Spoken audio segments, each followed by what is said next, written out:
Break के बाद आपका स्वागत है। चलिए अब देखते हैं 5 मिनट में 25 खबरें।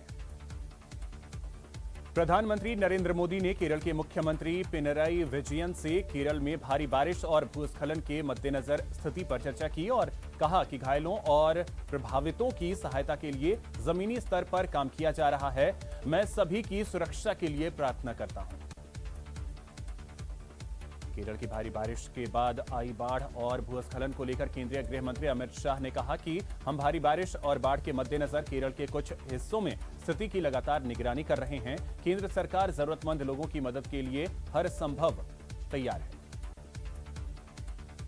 केरल में भारी बारिश की वजह से हाहाकार मचा हुआ है। राज्य के कई जिलों में हो रही लगातार बारिश के चलते कई पुल टूट गए, जिसमें लोगों का संपर्क टूट गया। साथ ही लैंडस्लाइड में कम से कम 3 घर तबाह हो गए। केरल में बारिश और उसके बाद बने बाढ़ जैसे हालात के चलते 25 लोगों की मौत हो गई। दक्षिण और सेंट्रल केरल बारिश की वजह से काफी ज्यादा प्रभावित हुए हैं। कोट्टायम और इडुक्की में हाल के सालों की तुलना में इस बार सबसे ज्यादा बारिश दर्ज की गई है और दोनों जिले बारिश की वजह से पानी पानी हो गए। राज्य के कोट्टायम जिले में 13 लोगों की मौत की जानकारी सामने आई है, जबकि इडुक्की जिले से 8 शव बरामद किए गए हैं। सेंट्रल और दक्षिणी केरल में बाढ़ से उसी तरह के हालात हैं जैसे साल 2018 और 2019 में केरल में आई बाढ़ के बाद हालात बने थे। केरल के मुख्यमंत्री पिनराई विजयन ने स्थिति को गंभीर बताया है और कहा कि भारत मौसम विज्ञान विभाग ने अरब सागर के ऊपर बने कम दबाव प्रणाली के कारण राज्य में भारी बारिश की चेतावनी दी है। अधिकारियों ने बताया कि मीनाचल और मणिमाला नदियां उफान पर हैं और जलस्तर 40 फीट से ज्यादा बढ़ गया है। कई जिलों में बांध पूरी क्षमता से के करीब पहुंच गए हैं। राज्य के पहाड़ी इलाकों में कई छोटे कस्बे और गांव बाहरी दुनिया से पूरी तरह से कट गए हैं। हाल में तृणमूल कांग्रेस में शामिल हुए पूर्व बीजेपी नेता और सांसद बाबुल सुप्रियो मंगलवार को सांसद पद से इस्तीफा दे सकते हैं। जम्मू कश्मीर में बीते दिनों हुई आतंकी घटनाओं के विरोध में केंद्रीय मंत्री गिरिराज सिंह ने भारत पाकिस्तान मैच को लेकर बड़ा बयान दिया है। गिरिराज सिंह ने पाकिस्तान के रवैये का कड़ा विरोध करते हुए चेतावनी दी है। गिरिराज सिंह ने कहा कि अगर संबंध सही नहीं है तो इस पर विचार किया जाना चाहिए। राजस्थान के जोधपुर में गिरिराज सिंह ने कहा कि पाकिस्तान का आतंकवादी चेहरा दुनिया के सामने आ चुका है, इसका अंजाम भी पाकिस्तान को भुगतना पड़ेगा। पंजाब कांग्रेस के अध्यक्ष पद से इस्तीफा वापस लेने के बाद अगले ही दिन नवजोत सिंह सिद्धू ने कांग्रेस की अंतरिम अध्यक्ष सोनिया गांधी को चिट्ठी लिखी है। इस चिट्ठी में सिद्धू ने 13 मुद्दों को उठाया है।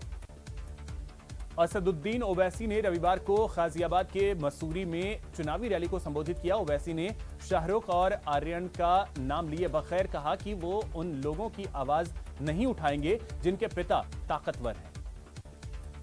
अखिलेश यादव ने नाम लिए बगैर लखीमपुर खीरी की घटना की तरफ इशारा करते हुए कहा कि अगर इनके खिलाफ आवाज उठाओगे तो टायर से कुचल दिए जाओगे।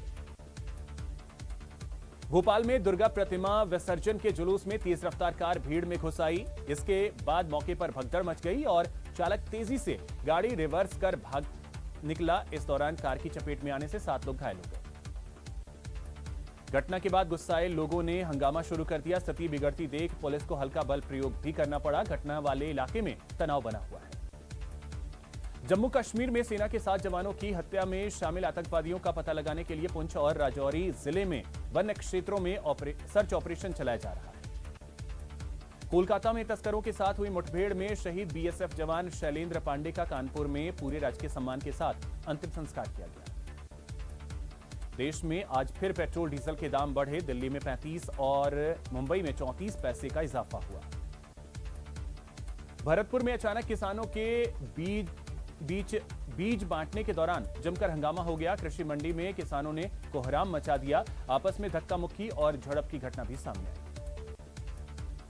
धौलपुर में पुलिस नाकेबंदी के दौरान बदमाशों और पुलिस के बीच मुठभेड़ हो गई, जिसमें पुलिस ने मौके से 5 बदमाशों को गिरफ्तार किया। पाली में पुलिस ने तस्करों के खिलाफ बड़ा एक्शन लिया है। पुलिस ने अवैध डोडा पोस्ट से भरी स्कॉर्पियो गाड़ी को जब्त किया है। गुप्त सूचना के आधार पर सादड़ी थाना पुलिस ने इस कार्रवाई को अंजाम दिया। उदयपुर में सड़क हादसे में 2 बाइक सवारों की मौत हो गई। हादसा उस वक्त हुआ जब एक बेकाबू पिकअप ने बाइकर्स को अपनी चपेट में ले लिया। जयपुर के कोटपुतली में डंपर ने स्कूटी सवार को कुचल दिया, जिसमें स्कूटी सवार पिता और बच्ची घायल हो गए। वहीं स्कूटी पर सवार महिला की मौत हो गई। घटना के बाद मौके पर ग्रामीणों की भीड़ लग गई। सूचना के बाद पुलिस मौके पर पहुंची और लोगों को समझा बुझाकर रास्ते को खुलवाया। सीकर से 8 साल की मासूम के साथ छेड़छाड़ की घटना सामने आई है। परिजनों का आरोप है कि 12 अक्टूबर को जीगर बड़ी गांव के स्कूल में तैनात पैरा टीचर ने मासूम के साथ छेड़छाड़ की वारदात को अंजाम दिया।